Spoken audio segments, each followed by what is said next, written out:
Thunder in 6 na ba? O papalag pa Indiana? The dominant OKC defense finally showed up, fueling a late run that sealed Game 5. Busy hands led to 15 steals and yung pressure defense forced Indiana to 22 errors.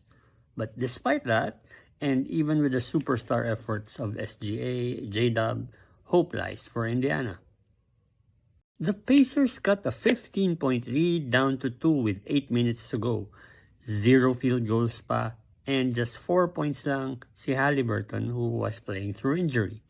They also out-rebounded OKC. So what else do they need to do to force Game 7? They need a healthy Haliburton, less errors, more bench production. Lalo OKC's bench players not named Alex Caruso tend to disappear on the road.